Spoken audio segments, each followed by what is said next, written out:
welcome back everyone. It's Mrs. Tessner, and this is the third video in our series, Caregivers, You Can Do This. This one's on rewards, so here we go.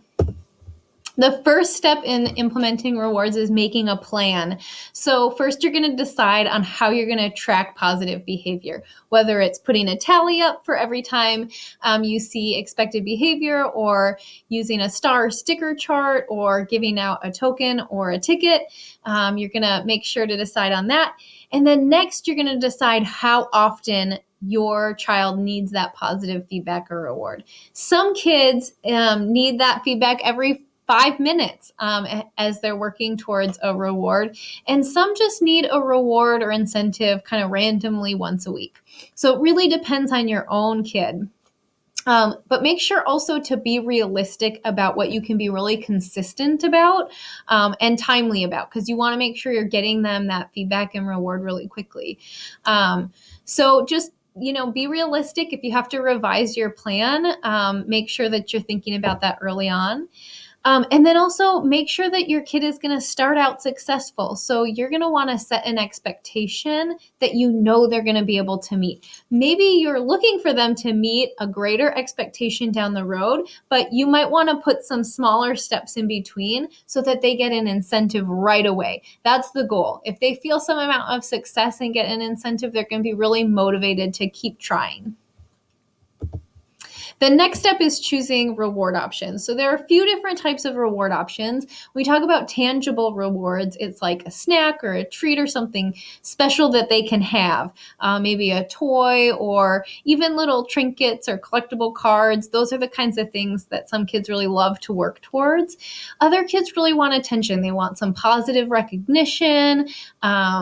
They might just want your undivided attention. Maybe they want to play a game together, go out and play Frisbee, do something like that. And other kids are really motivated by having free choice time. So especially if they have a highly scheduled day, allowing them to have some choice of what they're going to do is going to be really motivating for them. We want to make sure that rewards are really individualized. So get your kids' input on things that they are really interested in. Think about their wants and needs when you're planning the kinds of rewards that they get to choose from. And then also make sure to stay as small as possible to get the desired results. So you don't want to go big right away. Try to keep things small. Oftentimes, if kids know that it's something special and that it's meaningful, oftentimes they're really motivated by simple things. And then another trick is to try to randomize the most motivating incentive. When we have prize day for kids who meet their goal at the school, we put it on random days of the week because we know if we had it the same day every week that they would work really hard on that day and maybe not so much on other days.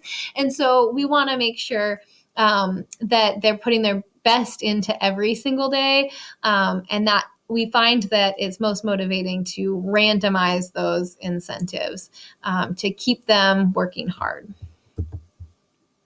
The third step is making sure that everybody's on board. So you're going to want to make sure that all the caregivers are ready to do this plan, that the plan's explained really clearly to your child, and then when you're talking about it, you're bringing back in those big 3 expectations. So you're really making it about we're working on these things as a family. We're trying to meet these big 3. And so we're being really careful about not saying, if you do this, then I'll give you this.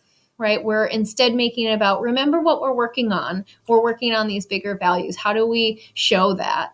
And that the incentives are provided when we demonstrate those big 3.